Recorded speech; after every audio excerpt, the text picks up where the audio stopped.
SMC corporation India private limited, Gautam Buddh Nagar, Uttar Pradesh के श्री कौशल कपूर जी को हम आमंत्रित करते हैं, जो सीएसआर हेड हैं।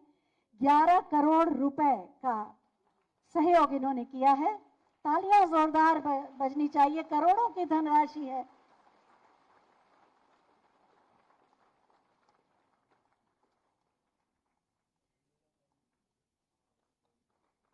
एसआरएफ फाउंडेशन गुरुग्राम हरियाणा के श्री ए राकेश जी, प्रोग्राम हेड, 10.5 करोड़ की धनराशि। माननीय मुख्यमंत्री महोदय का एक आह्वान आंदोलन के रूप में परिवर्तित हो जाता है और सभी आगे बढ़ जाते हैं। पावर फाइनेंस कॉरपोरेशन नई दिल्ली के श्री अली शाह जी, डिप्टी डायरेक्टर, 9.3 करोड़ का योगदान।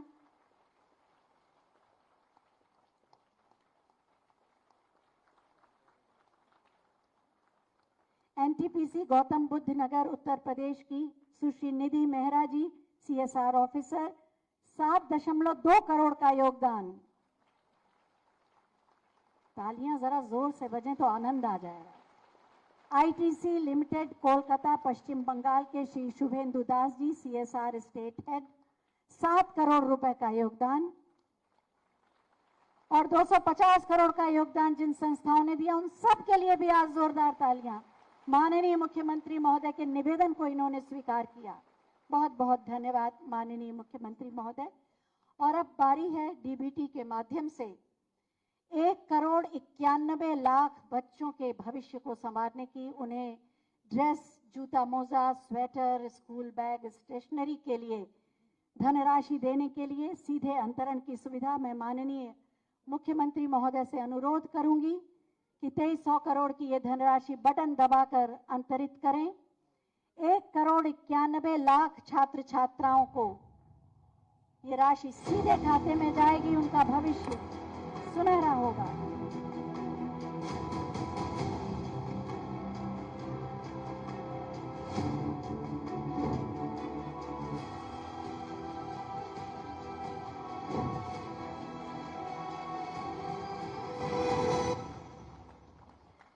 और अब डीबीटी के ही माध्यम से कस्तूरबा गांधी बालिका विद्यालय की छात्राओं, दिव्यांग बालिकाओं हेतु स्टाइपेंड और गंभीर दिव्यांग छात्र छात्राओं के लिए स्कॉट अलाउंस की धनराशि का भी अंतरण माननीय मुख्यमंत्री महोदय से अनुरोध है कि बटन दबाकर करने की कृपा करें। 8 करोड़ 18 लाख की छात्रवृत्ति, लगभग 4 करोड़ का स्टाइपेंड और 6 करोड़ लगभग 7 करोड़ की धनराशि स्कॉट अलाउंस। उन्नत भविष्य की संभावनाओं के सभी द्वार खुल रहे हैं। मध्य प्रदेश और सर्वोत्तम प्रदेश बनने की ओर अग्रसर उत्तर प्रदेश।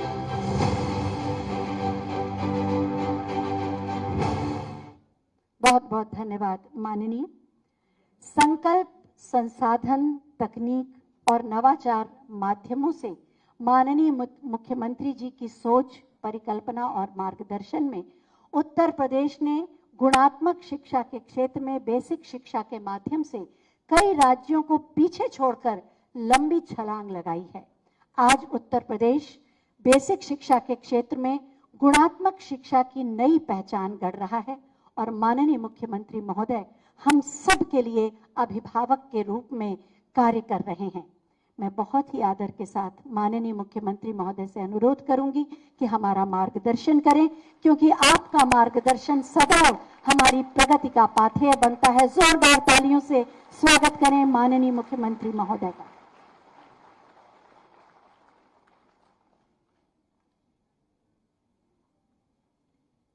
आज के समारोह में मंच पर उपस्थित प्रदेश सरकार में मंत्रिमंडल के मेरे सहयोगी मंत्री श्रीमती माध्यमिक शिक्षा विभाग में श्रीमती गुलाब देवी जी, बेसिक शिक्षा विभाग के मंत्री श्री संदीप सिंह जी,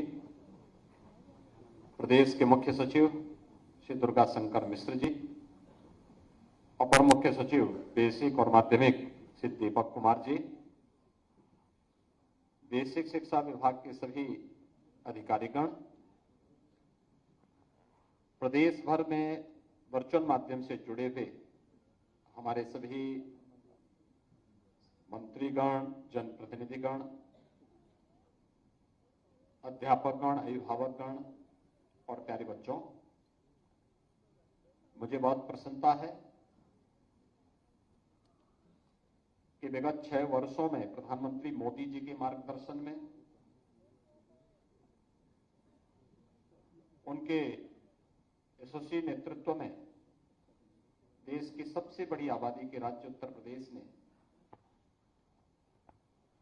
समग्र विकास की जो एक अवधारणा होती है उसको साकार करते हुए क्रांतिकारी परिवर्तन उत्तर प्रदेश के अंदर लाने का प्रयास किया है। कल आपने देखा होगा नीति आयोग के द्वारा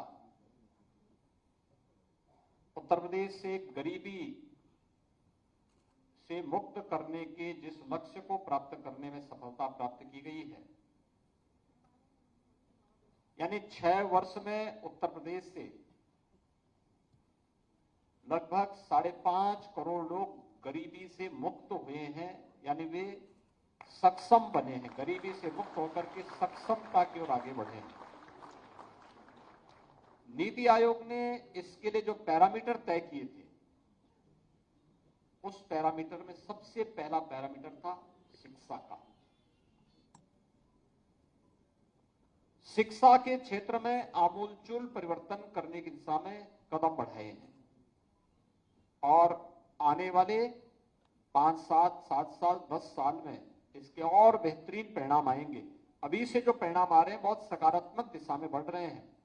इसके लिए मैं उन सभी शिक्षकों का, उन सभी गुरुजनों का जिन्होंने इस सकारात्मक पहल में आगे आकर के इसे नेतृत्व दिया, इसकी ऑनरशिप ली और आज उसके परिणाम हम सबको देखने को मिल रहे हैं, उन सबका हृदय से अभिनंदन करता हूं और बेसिक और माध्यमिक शिक्षा विभाग को इस अभिनव कार्यक्रम के साथ जुड़ने के लिए हृदय से धन्यवाद भी देता हूं।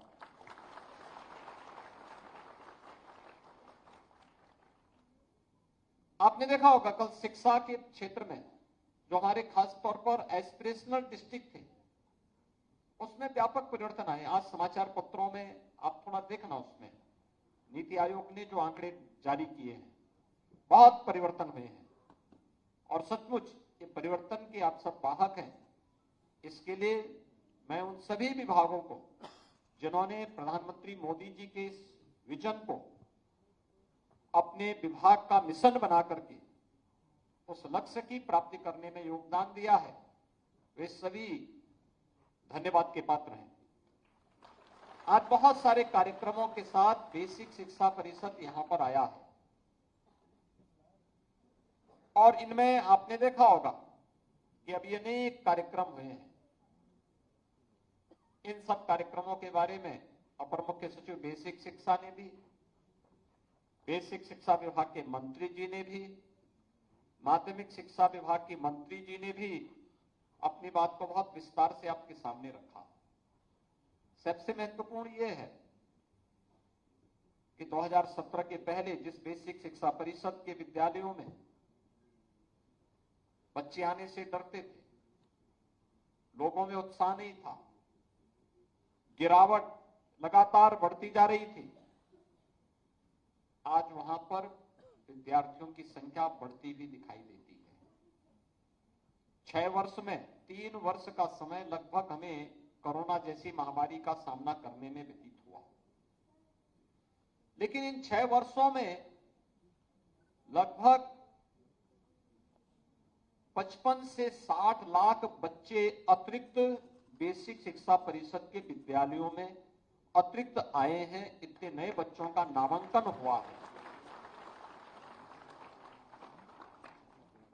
यानी जो लगभग 1 करोड़ 30 से 34 लाख तक के बच्चे बेसिक शिक्षा परिषद से जुड़े हुए पहली से 8वीं तक की क्लासेस में पढ़ते थे, आज उनकी संख्या बढ़ करके 1 करोड़ 91 लाख को पार कर चुकी है और इस संख्या को अभी बढ़ाने के साथ साथ ड्रॉप आउट को लगातार कंट्रोल करना, क्योंकि अक्सर होता है 5वीं के बाद 8वीं के बाद ये बच्चे स्कूल नहीं जा पाते और खासतौर पर बेटियों के मामले में ज्यादातर देखने को मिलता है, अभिभावक नहीं भेजते। उसका समाधान का रास्ता भी निकाला गया, लेकिन शिक्षकों की जिम्मेदारी बनती है कि जैसे उन्होंने ऑपरेशन कायाकल्प को एक ऑनरशिप लेकर के उसको सफलता की एक नई ऊंचाई तक पहुंचाया। सोचिए, कोई बेसिक शिक्षा परिषद को पहले देने की बात करता था क्या? आज लगभग 250 करोड़ रुपए की आपको CSR में निधि मिली, जिनमें 6 ग्रुप को अभी यहां में सम्मानित किया। बहुत बड़ी राशि है। आप सोचिए कि उन दानदाताओं के लिए पहले भी व्यवस्था थी, वे देना चाहते थे, लेकिन पहले कोई लेने वाला नहीं था, क्योंकि कोई ऑनरशिप लेने को तैयार नहीं था। कोई ये तैयार नहीं था कि हम इस कार्य को आगे बढ़ाएंगे, ये जानने को तैयार नहीं था। मैं बार बार इस बात को कहता हूं कि हमारा सबसे पवित्र मंदिर वह होना चाहिए जहां से हमारा परिवार चल रहा है, हमारी आजीविका चल रही है। सबसे पवित्र स्थल वह हमारा होना चाहिए।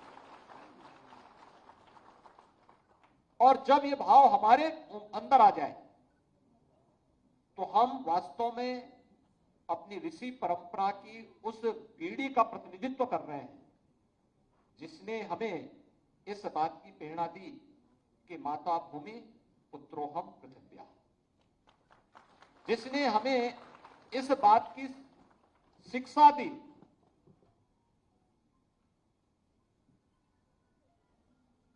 कि जो हम सबको उन सभी पवित्र भावों के साथ जोड़ती है जो एक छात्र को शिक्षक के प्रति, एक छात्र को अपने माता पिता के प्रति, एक छात्र को अपने अतिथि के प्रति देवत्व के भाव के साथ जोड़ता है। यह हमारे संस्कार थे और जब हम अपने शिक्षा के केंद्र को भी इस कार्य के साथ जोड़ते हैं तो वह हम सबके सामने देखने को मिलता है।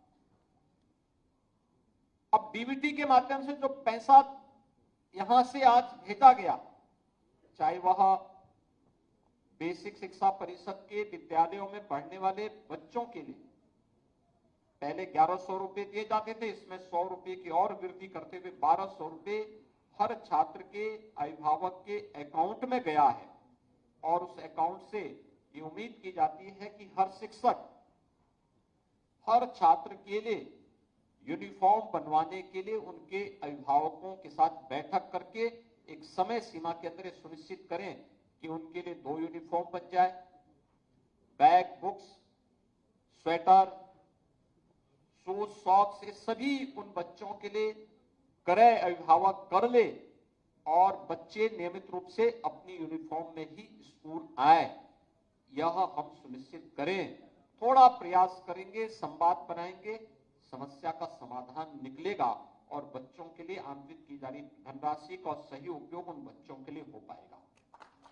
इसमें 2 चीजें सामने आई हैं। एक, जो हर बार शिकायत आती थी, 2 वर्ष पहले 3 वर्ष पहले तक ये शिकायत आती थी। जब हमने 2017 में योजना प्रारंभ की तो शिकायत आती थी कि साहब यूनिफॉर्म नहीं मिल पा रहा है, बैग नहीं मिल पा रहा है, बुक्स नहीं मिल पा रही है, और भी तमाम शिकायतें आती थी, जूते मोजों की शिकायत आती थी।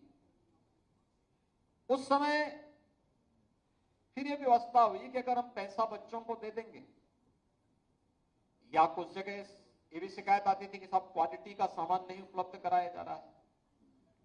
आज कम से कम अभिभावक को जाएगा तो अभिभावक क्वालिटी के अनुसार, अपनी पसंद के अनुसार, छात्र छात्रा की पसंद के अनुरूप या उसकी साइज की यूनिफॉर्म भी बना देंगे या उसके साइज के जूते मोजे भी ले लेंगे और साथ साथ समय पे सब कुछ हो जाएगा और कहीं कोई भ्रष्टाचार भी नहीं होगा। यह पारदर्शिता और शुद्धता का एक नमूना है और उस कार्यक्रम को आगे बढ़ाने का कार्य हुआ है।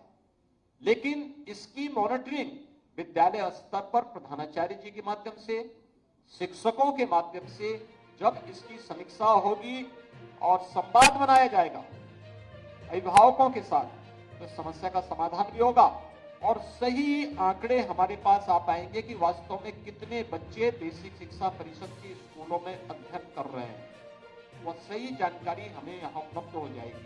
और इसी प्रकार से कस्तूरबा गांधी विद्यालयों को भी आपने देखा होगा। कस्तूरबा गांधी विद्यालयों के जो 746 विद्यालय थे, इनके क्रमिक उन्नयन के कार्यक्रम को आगे बढ़ाया गया। इन्हें 12वीं तक करने का प्रयास हुआ और 12वीं तक होने के बाद अब उन विद्यालयों में उनके स्तर को सुधारने की व्यवस्था, उसके लिए इंफ्रास्ट्रक्चर की व्यवस्था, जो हमारे डाइट के विद्यालय थे, प्रशिक्षण महाविद्यालय थे, उन प्रशिक्षण महाविद्यालयों में ऑडिटोरियम के निर्माण की कार्रवाई, ये हमारी निरंतर प्रक्रिया का हिस्सा बनना चाहिए। और बेसिक शिक्षा परिषद ने इन कार्यक्रमों को आगे बढ़ाया उसी प्रकार से जैसे सत्र के पहले की स्थिति क्या थी, शिक्षकों की भारी कमी। और मुझे आश्चर्य होता है बेसिक शिक्षा विभाग क्यों इस पे मौन रहता है जब कुछ लोग इस बात की चर्चा करते हैं कि साहब पिछले 5 साल में कोई शिक्षकों की भर्ती नहीं। 1,64,000 शिक्षकों की भर्ती बेसिक शिक्षा परिषद में पिछले 6 वर्ष के अंदर हुई है। बेसिक और माध्यमिक शिक्षा परिषद में हम लोगों ने 1,64,000 शिक्षकों की भर्ती की है। और भर्ती की प्रक्रिया को जो लोग रिटायर हो रहे हैं, जहां पे अतिरिक्त शिक्षकों की आवश्यकता पड़ती है, वहां पे निरंतर इस प्रक्रिया को आगे बढ़ाया जा रहा है। और इसी के लिए प्रदेश के अंदर एक शिक्षा आयोग बनाने की प्रक्रिया वर्तमान में प्रचलित है। बहुत शीघ्र हम इसका गठन करने जा रहे हैं जिससे कहीं भी कोई गैप न हो। लेकिन साथ साथ हमारे जितने भी डाइट हैं, जितने भी शिक्षकों के प्रशिक्षण के केंद्र हैं, इनमें हमें न केवल शिक्षकों के प्रशिक्षण को बल्कि जो शिक्षक पहले से विद्यालयों में तैनात हैं, समय समय पर उनके लिए कुछ रिफ्रेशर कोर्सेज भी हमें आगे बढ़ाने चाहिए जिससे वो हमेशा अपडेट हो। शिक्षक अगर अपडेट होगा वो पूरी पीढ़ी को अपडेट कर देगा। और मुझे लगता है कि सभी प्रकार की जानकारियों से उसे युक्त होना यह आवश्यक है। और इसके लिए आज अनेक प्रकार के कार्यक्रम हुए हैं। 125 कस्तूरबा गांधी विद्यालयों को जो बालिका इंटर कॉलेज हैं उन्हें अपग्रेड करने की कार्रवाई हुई है। 20 जिला शिक्षा और प्रशिक्षण संस्थानों में अतिरिक्त कक्ष और ऑडिटोरियम के निर्माण का लोकार्पण का कार्यक्रम संपन्न हुआ है। हमारा प्रयास होना चाहिए डाइट कोई खाली न रहे, वहां भी अच्छे प्रशिक्षक योग्य लोग जाएं, उनको लिए अतिरिक्त सुविधाएं दीजिए, लेकिन वहां योग्यता को मानक बनाया जाना चाहिए क्योंकि वही प्रशिक्षित करेगा। और वहां पर भी हमें अच्छी तरीके से पारंगत करने के लिए, शिक्षकों को और पारंगत करने के लिए वहां पर पूरी जो भी गैप है उसको हमें पूरा करना होगा। इसके साथ ही आज यहां पर SCERT द्वारा विकसित कलांकुर, कला सृजन, इंटर्नशिप मैनुअल और संस्कृत भाषा किट का विमोचन भी यहां संपन्न हुआ है। ये जो पुस्तकें आज यहां विमोचित हुई हैं अभी, मैं चाहूंगा हर विद्यालय में ये उपलब्ध कराए जाएं और विद्यालयों में उपलब्ध करवाने के साथ ही शिक्षक उन्हें जरूर देखें, बच्चों को उससे परिचित कराएं। न केवल सीखने के, आप स्वयं भी सीखने की जिज्ञासा होनी चाहिए, बल्कि छात्र छात्राओं को भी उसके साथ जोड़ने का कार्य अगर आप करेंगे तो उससे काफी अच्छी जानकारी आपको मिलेगी। लर्निंग बाय डूइंग कार्यक्रम के अंतर्गत शिक्षक मैनुअल का विमोचन भी आज हुआ है। ये जो लर्निंग बाय डूइंग जो यहां पर आज शिक्षक मैनुअल का विमोचन का कार्यक्रम संपन्न हुआ है, हर शिक्षक इसको एक बार जरूर देखें। समय लगेगा, लेकिन आपने अगर शिक्षा को अपने कैरियर का हिस्सा बनाया है तो समय तो आपको देना पड़ेगा। प्री प्राइमरी के लिए कोलोकेटेड आंगनबाड़ी केंद्रों को IIT गांधीनगर के सहयोग से आज यहां पर जो विकसित किया गया है वंडर बॉक्स, 2 आंगनबाड़ी केंद्रों को प्रदान किया गया है। और प्री प्राइमरी के रूप में आंगनबाड़ी केंद्रों को विकसित करने के लिए हम लोगों ने बहुत पहले कहा था। कोविड के कारण इस समयबद्ध तरीके से आगे नहीं बढ़ पाया है, लेकिन हमें इसको आगे बढ़ाना ही होगा। ये न्यू होगी हमारी बेसिक एजुकेशन में। और जहां पे आंगनबाड़ी में आंगनबाड़ी कार्यकर्ती उन बच्चों के साथ समय देती है, उन्हें प्रशिक्षित करती हैं, बहुत अच्छी सकारात्मक दिशा में उन बच्चों के मन में स्कूल के प्रति एक बहुत सकारात्मक भाव पैदा होता है। वे स्कूल जाने के इच्छुक दिखते हैं।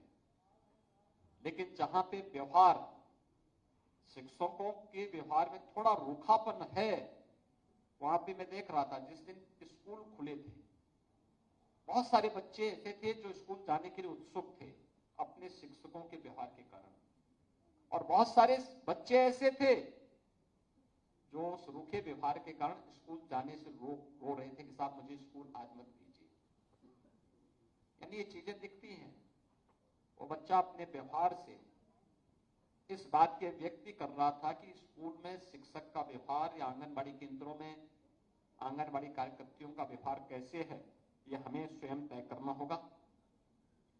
मैं धन्यवाद दूंगा उन सभी संस्थानों को जिन्होंने सीएसआर के मद से बेसिक शिक्षा परिषद में ऑपरेशन कायाकल्प के कार्यक्रम को आगे बढ़ाने में अपना योगदान दिया है, और आज उनमें से 6 संस्थानों को सम्मानित किया गया है। ये 6 संस्थान तो हमें सहयोग कर ही रहे हैं, हमारे जनप्रतिनिधियों ने, प्रशासनिक अधिकारियों ने, पुलिस के अधिकारियों ने, और इसके अतिरिक्त समाज से जुड़े हुए मानिंदों ने, शिक्षा विभाग के अधिकारियों ने भी, शिक्षकों ने भी रुचि लेकर के ऑपरेशन कायाकल्प के कार्यक्रम को सफलता की नई ऊंचाइयां दी। कोई कल्पना करता था बेसिक शिक्षा परिषद के विद्यालय 2017 के पहले जिसमें पेड़ उगे होते थे, झाड़ियां उगी होती थी, काई जमी होती थी, आज बहुत अच्छी पेंटिंग के साथ में बच्चों की रचनात्मक अभिव्यक्ति को बढ़ाने में अपना योगदान दे रही है। अभिभावक अपने बच्चों को स्कूल में भेजना चाहता है, उसके मन में अब एक जिज्ञासा पैदा हुई है, और अनेक कार्यक्रम बेसिक शिक्षा परिषद ने निपुण भारत कार्यक्रम के साथ जो कार्यक्रम आगे बढ़ाए हैं, इसने तो बहुत ही सकारात्मक योगदान इस दिशा में दिए हैं, और ऑपरेशन कायाकल्प को और सकारात्मक दिशा में आगे बढ़ाने के लिए भी जो आज यहां पर सीएसआर के मद से जिन संस्थानों ने योगदान दिया है, मैं उन सबको हृदय से धन्यवाद देता हूं, उनका अभिनंदन करता हूं और विश्वास व्यक्त करता हूं कि सीएसआर की निधि का इससे बेहतर उपयोग हो ही नहीं सकता है कि हम अपनी पीढ़ी को बना रहे हैं। ये देश की नींव को मजबूत बनाने का कार्यक्रम है, और उस नींव को इस रूप में मजबूत बनाने का काम हो रहा है। डीबीटी के माध्यम से आज यहां पर आपने देखा होगा कि 1200 रुपये प्रति छात्र 1,91,00,000 बच्चों को, मैं जब इस संख्या को देखता हूं तो मुझे बहुत सारे देशों की जनसंख्या याद आने लगती है कि यहां बेसिक शिक्षा परिषद में ही हमारे पास 1,91,00,000 बच्चे अध्ययन कर रहे हैं, और बहुत सारे देशों की इतनी आबादी नहीं है, इतने हमारे यहां बच्चे हैं। लेकिन हमारी जिम्मेदारी बनती है कि जो बच्चे अधूरे में स्कूल छोड़ देते हैं, ड्रॉप आउट को रोकना। इसके लिए अभिभावकों के साथ संवाद, उनके साथ बातचीत करना। अब तो टेलीफोन हो चुके हैं आपके पास, आपकी क्लास के हर बच्चे के अभिभावक का मोबाइल फोन होना चाहिए।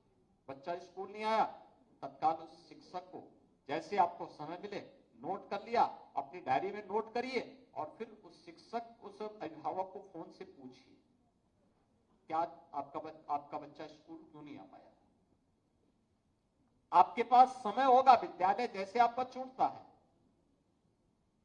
अच्छा होगा 24 घंटे होते हैं, आप 6 घंटे 4 घंटे 6 घंटे स्कूल में देते हैं, 2 घंटे और सही गांव में ही तो बच्चा होगा, गांव में ही उसके घर होते हुए आ जाइए, हो सकता है उसके स्वास्थ्य खराब हो, आप उसमें कुछ योगदान दे सकते हो, आप उसको सही राह दिखा सकते हैं कि बुखार है या कोई बात है तो उसको तत्काल प्राथमिक स्वास्थ्य केंद्र या सामुदायिक स्वास्थ्य केंद्र में पहुंचाइए, लापरवाही न हो। या हो सकता है परिवार में कोई घटना घटित हुई हो, आप जाएंगे, आप उनके प्रति अपनी संवेदना व्यक्त कर दें, आपके प्रति एक सम्मान का भाव जागृत होगा उन बच्चों के, उन परिवार के लोगों के मन में। एक सकारात्मक दिशा में हम उसको आगे बढ़ाने का कार्य करें और यह ड्रॉप आउट को रोकने का एक माध्यम होगा। कि बच्चे पढ़ लिख जाएंगे तो समाज में कुछ सकारात्मक योगदान कर पाएंगे और उस सकारात्मक योगदान को, ड्रॉप आउट को रोकना, लेकिन साथ साथ आज आपने देखा होगा कि यहां पे कस्तूरबा गांधी विद्यालय की बालिकाओं को भी 76,000 बालिकाओं को भी स्कॉलरशिप दी गई है और उनको, बालिकाओं को प्रतिवर्ष 1100 रुपये की दर से छात्रवृत्ति, 19,553 दिव्यांगजनों को 2,000 रुपये का स्टाइपेंड और 11,364 ऐसे बच्चे जो बिना सहायता के विद्यालय आने में समर्थ हैं, नियमित विद्यालय आने हेतु प्रेरित करने के उद्देश्य से 6,000 रुपये के स्कॉट अलाउंस की डीबीटी का भी आज यहाँ पे हमने वो धनराशि डीबीटी के माध्यम से उनके अकाउंट में भेजी है। यानी इतनी बड़ी धनराशि आज बेसिक शिक्षा परिषद 1,91,000 बच्चों के लिए, तो 2,300 करोड़ रुपए की राशि उनके यूनिफॉर्म के लिए, जूता मोजा के लिए, बैग के लिए ये उपलब्ध करवाया है। कस्तूरबा गांधी विद्यालय के 76,000 बालिकाओं के लिए भी 1,100 रुपये प्रतिवर्ष की राशि उनके अकाउंट में जा रही है और दिव्यांग बच्चों के लिए भी आज एक निश्चित राशि उनके अकाउंट में आज यहां पर डीबीटी के माध्यम से आंतरित की गई है। अब इस राशि का सही सदुपयोग हो, इसके लिए हमें थोड़ी रुचि लेनी पड़ेगी और उस रुचि के लिए ही मैं आप सबका आह्वान करूंगा कि ये सभी कार्यक्रम इसके साथ जोड़ने चाहिए। और इसके साथ ही आपने देखा होगा कि आज स्किल डेवलपमेंट के साथ जोड़ने के लिए भी कुछ अभिनव कार्यक्रम आगे बढ़े हैं। हमें बच्चों के मन में सकारात्मकता पैदा करनी पड़ेगी और इसके लिए ड्राइंग बनाने का कार्यक्रम हो सकता है। एक अच्छा आर्किटेक्ट का माध्यम, आप उन बच्चों को अभी से अगर ड्राइंग बनाना सिखा देंगे ना, तो आगे चलकर बहुत अच्छे आर्किटेक्ट बन पाएंगे, मास्टर प्लानर बन जाएंगे। एक टाउन प्लानर क्या करता है, पूरे टाउन की मैपिंग तो करता है, फिर इसके बारे में एक विजन देता है कि कहां पे क्या होना चाहिए, कहां मार्केट होनी चाहिए, कहां शिक्षा का हब होना चाहिए, कहां चिकित्सा का हब बनना चाहिए, कहां ट्रांसपोर्ट नगर बनना चाहिए, कहां पे क्या चीजें बननी चाहिए, उसके लिए वो एक विजन देता है। अगर आप केवल अपने विद्यालय के लिए ही इस व्यवस्था को बना ले कि विद्यालय कहां पे है, उसमें क्या क्या चीजें हैं, उसके बारे में भी आप उन बच्चों को ड्राइंग बनाने की कला वहां सिखाना शुरू कर देंगे, ये भी अपने आप एक स्किल डेवलपमेंट का एक माध्यम बन जाएगा। बच्चों को मिट्टी के ही कुछ खिलौने बनाने का अभ्यास आप कराना शुरू कर देंगे, उसके मन में एक नई प्रेरणा पैदा होगी। बच्चों को किचन गार्डन के बारे में भी कुछ जानकारी दे देंगे, तो बच्चों के मन में एक जिज्ञासा पैदा होगी। वृक्षारोपण के बारे में कुछ प्रेरित कर देंगे, तो उसके बारे में उसके मन में एक जिज्ञासा पैदा होगी। मैं बहुत बार देखता हूं, पता नहीं वे लोग पुष्प लगाते हैं कि नहीं लगाते हैं, लेकिन मैं देखता हूं कहीं जाते हैं तो उनका हाथ खाने, कहीं पुष्प लगाओ, गमले से पुष्प जरूर तोड़ देंगे। ये मैं बहुत बार देखता हूं, मुझे बहुत बार लोगों को टोकना पड़ता है, अरे जब लगा नहीं सकते तोड़ क्यों रहे हो, लेकिन वो तोड़ेंगे जरूर, क्योंकि उसको सही रास्ता दिखाया ही नहीं गया, बताया ही नहीं गया। वो लगा नहीं सकता लेकिन तोड़ने में विश्वास करता है। अगर हम बच्चों को बताएं कि देखो अनावश्यक मत तोड़ना चाहिए उसको,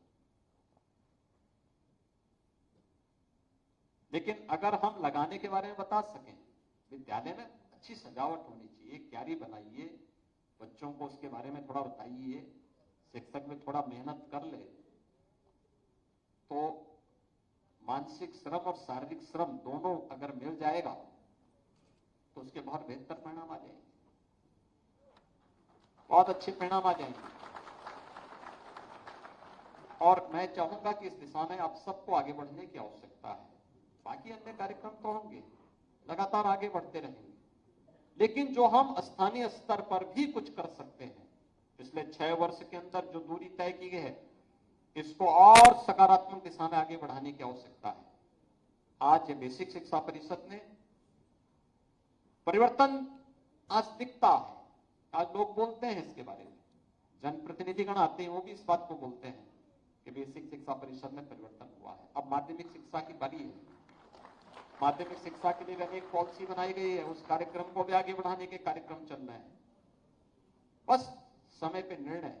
माध्यमिक शिक्षा ने इस दौरान नकल विहीन परीक्षाएं की है, पहली बार रिकॉर्ड मात्रा में, यानी पहले 3 महीने माध्यमिक शिक्षा में परीक्षा में लगते थे, इस बार मात्र 15 दिन में परीक्षाएं हुई हैं। 2 महीने परिणाम आने में लगते थे, इस बार मात्र 14 दिन में परिणाम आए हैं, यानी 29 दिन के अंदर माध्यमिक शिक्षा में, जिसमें 56 लाख बच्चों ने परीक्षाएं दी थी, 1 महीने के अंदर वे सभी कार्यक्रम सफलतापूर्वक संपन्न हुए हैं और कहीं भी नकल नहीं हुई, कोई शिकायत नहीं आई। ये है परिवर्तन, ये है परिवर्तन। और इस परिवर्तन के लिए अपने आप को तैयार करना, प्रयास करने से होता है। और नहीं तो होता क्या था, नकल का अड्डा कोई और चलाता था और बदनाम शिक्षक होता था, पूरी शिक्षा व्यवस्था बदनाम होती थी और पहचान का संकट उत्तर प्रदेश वासियों के सामने आता था, उत्तर प्रदेश के नौजवानों के सामने आता था। आज उससे उभरे, उससे आगे बढ़े, और इसलिए मैं आज के इस अवसर पर चाहूंगा कि हम जो परिवर्तन किए गए हैं इसको और अच्छे ढंग से आगे बढ़ाने की व्यवस्था करें। ऑपरेशन कायाकल्प सेकंड का जो फेज होगा ये माध्यमिक शिक्षा के लिए होना चाहिए।